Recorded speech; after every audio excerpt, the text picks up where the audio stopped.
There have been many famous attacks in the Street Fighter series. Characters like Ryu and Ken, notoriously famous for their Hadouken and Shoryuken. Other characters like M. Bison, and the power behind a Psycho Crusher. All in all, the Capcom creative team has excelled with their creativity. Mixing science with their special powers, it's what makes these characters' powers so amazing. Former member of the Special Forces team, William F. Guile, is America's pride in the Street Fighter universe. Wielder of the Sonic Boom special move, Guile is a force to be reckoned with. His Sonic Boom attack is one of the most powerful in the Street Fighter game. But what is the Sonic Boom? In a real-life setting, what kind of damage a Sonic Boom would have on a person? Does Guile have the ability to destroy someone with his Sonic Boom attack? Without further ado, let me welcome you to the Fighterverse.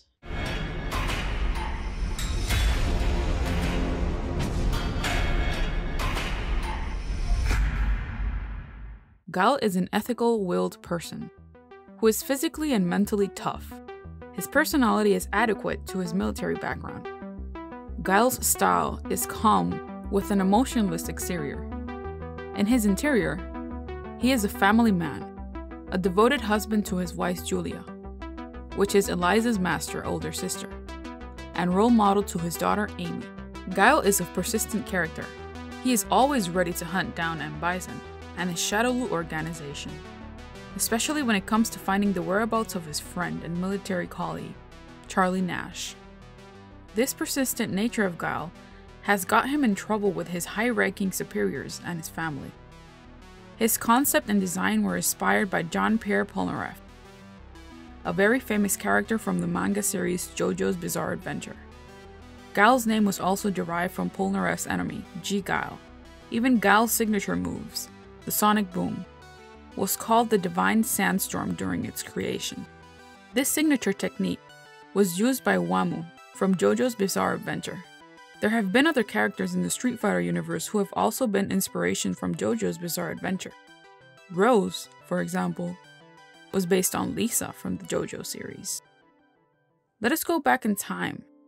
When he was in the military, he befriended his superior officer, Charlie Nash, and asked him to teach him his unique form of fighting, which Charlie agreed to.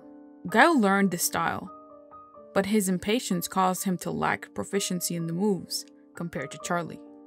Charlie can shoot Sonic Booms with one hand, while Guile needs both. The Sonic Boom is Guile's signature power move. Even though it was Charlie Nash who taught the move to Guile, it mostly became his popular signature special move, since he was part of the original Street Fighter II roster. The Sonic Boom, defined by the Super Nintendo Street Fighter II Turbo User's Manual, describes it as follows. The Sonic Boom, by whipping his hands and arms through the air, Guile is able to create a burst of energy called the Sonic Boom. This energy burst speeds towards an opponent and momentarily stuns anyone it hits. The user unleashes a rapidly spinning crescent-shaped wave of golden-colored ki force, with a quick arm motion. Ki is the term used in the Japanese martial arts for a type of intrinsic energy that is present in everyone, but is developed to a greater extent in martial arts practitioners through correct breathing and strengthening exercise. Guile uses this energy to create his special move. In scientific terms, a sonic boom is a sound associated with shock waves created when an object travels through the air faster than the speed of sound. Sonic booms generate enormous amounts of sound energy, sounding like an explosion or a thunderclap to the human ear. The crack of a supersonic bullet passing overhead or the crack of a bullwhip are examples of a sonic boom in miniature. The sound source is traveling at 1.4 times the speed of sound. Since the source is moving faster than the sound waves it creates, it leads the advancing wavefront. A sonic boom does not occur only at the moment an object crosses the speed of sound, and neither is it heard in all directions from the supersonic object. Rather, the boom is a continuous effect that occurs while the object is traveling at supersonic speeds. But it only affects observers that are positioned at a point that intersects a region in the shape of a geometrical cone behind the object. As the object moves, this conical region also moves behind it.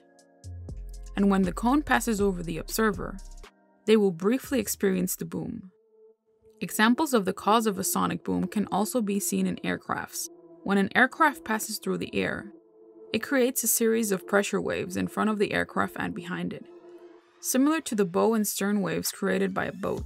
These waves travel at the speed of sound, and as the speed of the object increases, the waves are forced together, or compressed, because they cannot get out of each other's way quickly enough. Eventually, they merge into a single shock wave, which travels at the speed of sound, critical speed known as Mach 1, and is approximately 767 miles per hour under specific conditions, such as the change in atmosphere with altitude and temperature, in this case at sea level, and 68 degrees Fahrenheit. The sound of a sonic boom depends largely on the distance between the observer and the aircraft's shape producing the sonic boom. It's usually heard as a deep double boom, as the aircraft is usually some distance away. The sound is much like that of mortar bombs, commonly used in firework displays. It's a common misconception that only one boom is generated during the subsonic to supersonic transition. Rather, the boom is continuous along the boom carpet for the entire supersonic flight. If you're wondering if a sonic boom can kill you, well, in this article named "Can a Loud Enough Sound Kill You?" created by the technology and electronics website called Extreme Tech, they say that the general consensus is that a loud enough sound could cause an air embolism in your lungs, which then travels to your heart and kills you. Alternatively, your lungs might simply burst from the increased air pressure. High-intensity ultrasonic sound can cause physical damage. This is pretty interesting.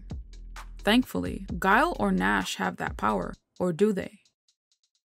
We can only assume, since there is a version of Nash who is called Shadow, in which he uses the same technique, but it's infused with M. Bison's psycho power.